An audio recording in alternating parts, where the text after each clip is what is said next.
Ask and it shall be given you. Seek and ye shall find. Knock and it shall be opened unto you. For everyone that asketh receiveth, and he that seeketh findeth, and to him that knocketh it shall be opened. That sounded pretty optimistic again, but again, I think it's a description of the structure of existential reality, and by which I mean, when I'm in my clinical practice and I observe, and this is also the case with my students, is let's say, people's lives aren't what they would like them to be. And so then you ask, why? Well, forget about tragedy and catastrophe, because that's self-evident, and we're not going to discuss that. Although the degree to which you bring about your own tragedy is always indeterminate. But I would never say that every terrible thing that is visited on a person is something they deserved. I think that that's a very dangerous presupposition, especially because everyone gets sick and everyone dies.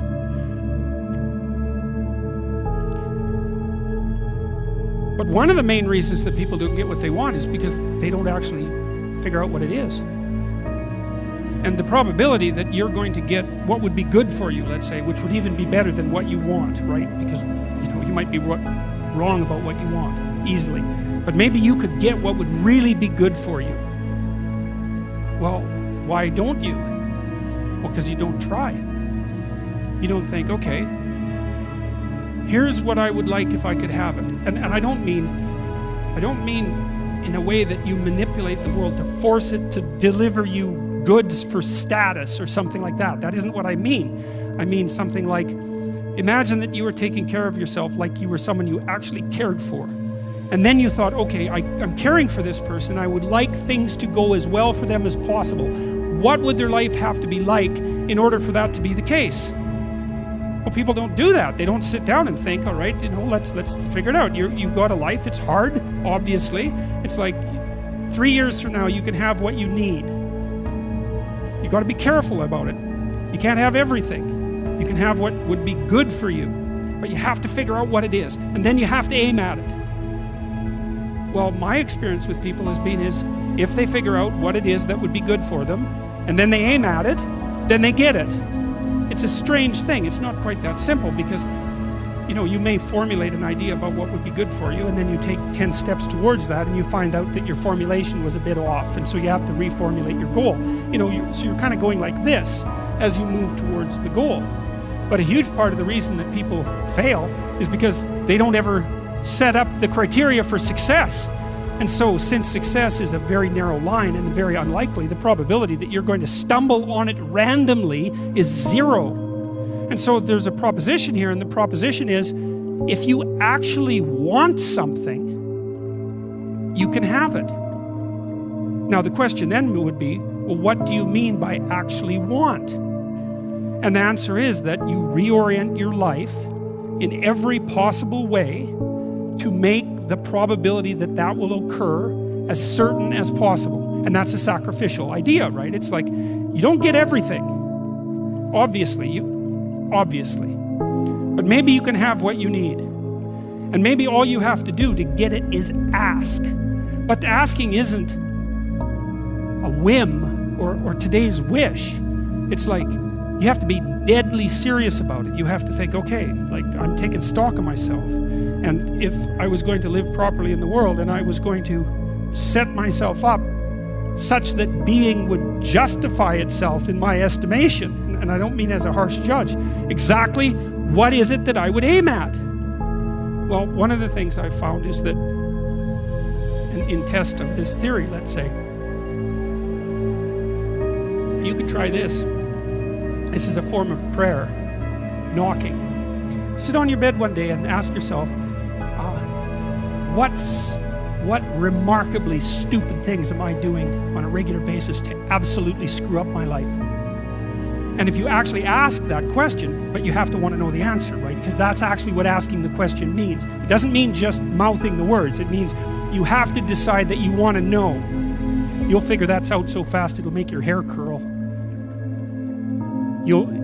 It's as if Jung thought about this. He thought that people had two poles of consciousness, and one was the individual consciousness that we each identify with, and the other was something he called the self, and the self is you might think about it as the divine within. That's a close enough approximation. It's the universal part of your consciousness. It's your conscience. That's another way of thinking about it. Whatever your conscience is.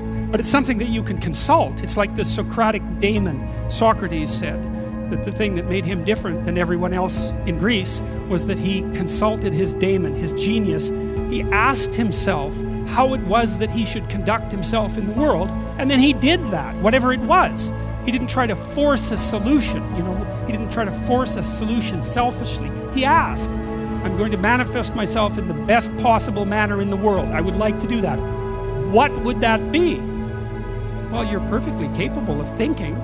God only knows how. You're perfectly capable of immense feats of imagination and dream and fantasies. God only knows how you do all of that. What would happen if you consulted yourself about the best possible outcome for you? You might get an answer. Well, that's what this proposition is. You're trying to do well in a class, and you get a bad grade. Okay, so you're in this little frame, you want to get a good grade, that isn't happening, you got a bad grade. Okay, what is it that's manifesting itself as the bad grade? Well, you could say, well, it's a C- on a piece of paper. It's like, well, that's, really? No. That's the objective manifestation. You got a piece of paper with a C-. The value-free proposition is that you've been delivered a piece of paper with a curve on it and a little, negative sign. Well, you think, well, that's what that is. Well, it's as dopey as thinking, well, here you got your failing grade, you go into the lab and you weigh it on a scale, and then you burn it and see what it was made of. It's like, well, why did I get so upset about that? It's just paper. It's like, no, that's not just paper. It's an entity that exists in a web of connections. The fact that it's signified by paper is almost completely irrelevant. What is it? The answer is, you don't know. And that's why when you pick it up, you get this paralyzed sinking feeling, because your limbic system is a lot smarter than your perceptual systems. And your perceptual systems say, well, that's a piece of paper, and your limbic system says, nah, for sure, dragon. Right. And so then you're sweating, and then maybe you put it away and you go play video games because, better the hypothetical dragon than the real dragon. And so instead you pull out the piece of paper maybe and you think, okay, why did I get this C-? Well, that's a hell of a question, isn't it? It's like, maybe you're stupid. Well, that could be, or at least stupid compared to who you think you are. Like that's the real horror that's lurking there, right? It's like, oh, I thought I was kind of smart. That's a proposition of the highest order. I thought I was kind of smart. It's like, yeah, well, what about this C-? It's like, well, that goddamn professor, right? That's the first thing. I've been attacked by a predator. That's the first response, right? So it's a nonsensical message. It's just delivered by someone evil and predatory. Well, that's, possible, but I wouldn't go there first necessarily. But then say you don't go there. Okay, well, so what is this exactly? Do you not know what you thought you knew? Are you not who you think you are? Do you not work hard enough? Are your values not organized properly? Do you misuse your time? Are you in the wrong field? Is the way you're construing your life completely inappropriate? Are you acting out what your parents wanted you to do and you're pissed off about it, so you're only running at 40% to spite them, despite the fact that they're paying $25,000 a year for your education? Because that's a fun game. Yeah, I'll go do what you want me to do, but I'll fail. But not completely, because then that wouldn't cost you very much. I'll just fail a little bit, so that you have to spend all that money forcing me to do what I don't want to do, but you'll never get to escape from it. And then every time we interact, I'll stab you in various ways that you don't quite understand, just to show you how irritated I am that I happen to be acting out the destiny that you've put forward for me.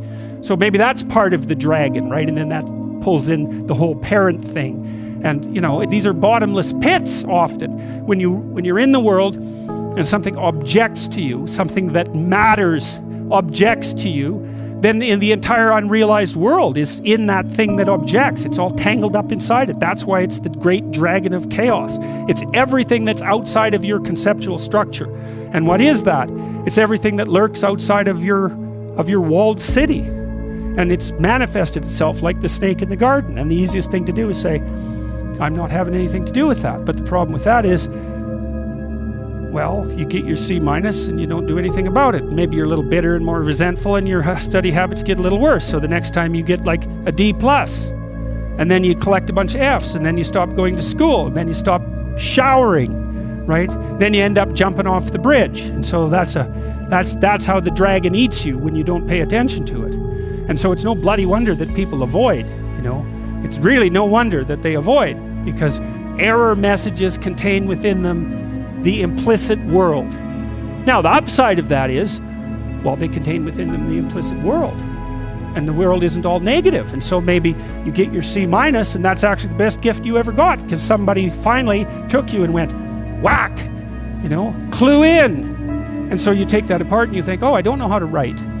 I don't know how to think. I've never read anything in my life. My study habits are abysmal, you know, like maybe I'm working at 2% efficiency, which is probably, I would suspect that, you know, some of you aren't doing that, but I bet there's 30 to 50% of the people in the room are working at 2% efficiency.